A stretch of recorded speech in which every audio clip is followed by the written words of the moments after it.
hands around a sombrero too. Salut à tous la famille, j'espère que vous allez bien. J'espère que vous avez passé de bonnes fêtes, j'espère que vous avez passé un bon réveillon. Là maintenant, on est en 2018, on a fêté, on a mangé. Moi aussi j'ai mangé, j'ai même peut-être grossi, je crois que j'ai même peut-être pris 2-3 kilos. Justement par rapport à ça, je me suis posé une question.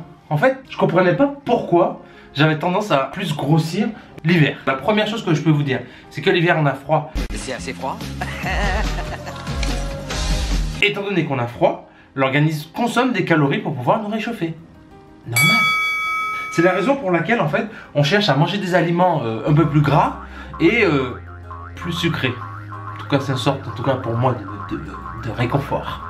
On va donc privilégier les plats en sauce qui contiennent beaucoup de matières grasses, féculents et beaucoup de protéines. Du coup ça devient hyper difficile pour l'organisme en fait d'éliminer le surplus de calories. Qu'est-ce qu'il va faire? Il va le stocker divers endroits. Une autre explication qui est totalement pour moi, c'est que l'hiver, tu peux me croire que tu vas pas me voir dehors comme en été. C'est-à-dire que au lieu d'aller me promener en ville, à gauche, à droite, voir des potes et autres, moi l'hiver, dès que j'ai fini le travail, je rentre chez moi. Je me mets sous une couverture chaude. Et là je peux te dire que le petit corps, il stocke. Bon, il y a aussi autre chose, hein. On a ce qu'on appelle la dépression saisonnière. C'est lié entre autres au manque de lumière et en fait au raccourcissement des jours.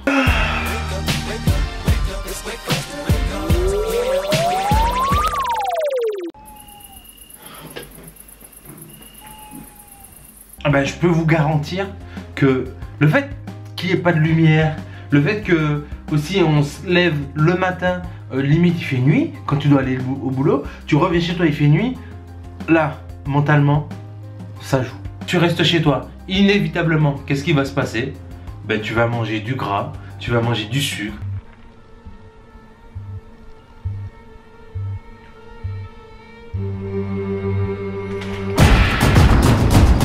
Tu vas manger les chocolats que tu as pendant les fêtes et autres. Et tu vas prendre du poids. En parlant justement de choses sucrées et autres, on a aussi la période de Noël. La période de Noël où on a tout sous les yeux, donc chocolat, gâteau, enfin pas mal de choses. Et puis on a aussi ce moment qu'on a au fond de soi de relâchement. Se dire, voilà, c'est Noël. Donc bien souvent, comme on le sait, Noël c'est le 25 exactement. Mais de manière générale, le corps, en tout cas pour moi ça me fait ça, il se relâche avant le 25. Mais tu fais quoi là?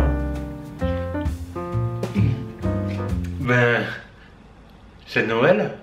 Ouais mais attends gros, mais Noël c'est dans une semaine. Ah zut. Et la petite semaine de vacances que je prends, ben c'est cheat meal toute la semaine. Mais du coup c'est parce que on estime qu'on arrivera un jour où on va pas mal manger ce jour de Noël. Et forcément ça finit en ce que j'appelle cheat week. Pourquoi? Parce qu'on se relâche, on estime qu'on est en famille. Et je veux pas dire qu'on a tort ou raison, en tout cas moi je le fais. Donc je vois pas pourquoi certains ne le feront pas. Oui, donc il y a aussi le jour de l'an. Donc le jour de l'an, on se dit bon allez, je vais manger une bonne dernière fois et j'arrête. Ça va, j'ai un peu grossi, j'ai pris 2 kilos, ça se voit à peine, je sais même pas si ça se voit sur mon visage. Donc généralement comme excuse, on se dit bon ben c'est bon, j'ai passé mon jour de l'an, j'ai passé un bon Noël, j'ai bien mangé. Comme résolution 2018, ça va être d'être en forme, d'avoir les tablettes pour avril, un peu avant l'été. Une fois que j'ai les tablettes, là je suis bien. Ou une fois que j'ai maigri, là je serai bien pour l'été. Mais faut oublier quelque chose, hein. On se dit tous la même chose. La semaine qui est après les fêtes, quand toute la terre qui s'inscrit dans une salle de muscu, et toi quand tu vas dans la salle de muscu, elle est blindée. En tout cas j'espère que vous avez aimé cette vidéo. Certes elle était courte, mais voilà c'était des choses que je voulais partager avec vous. Tout ça pour vous souhaiter en tout cas une bonne année 2018. J'espère que vous allez concrétiser vos rêves et réaliser vos objectifs. D'autre part je vous remercie vraiment de me suivre. Ça fait plaisir, je vous remercie aussi pour vos commentaires, vos likes, certains qui partagent mes vidéos, merci beaucoup. Moi maintenant, ça fait un tout petit peu plus d'1 an que je suis là avec vous. Je prends énormément de plaisir à faire des vidéos. Moi ce que je me fixe comme objectif pour l'année 2018, c'est de vous faire encore plus de vidéos. Et voilà, que vous preniez plaisir avec moi, de vous raconter des choses. Juste parce que moi j'aime parler, parler. Donc voilà, merci beaucoup. Bonne année 2018 et n'oubliez pas quelque chose, je kiffe!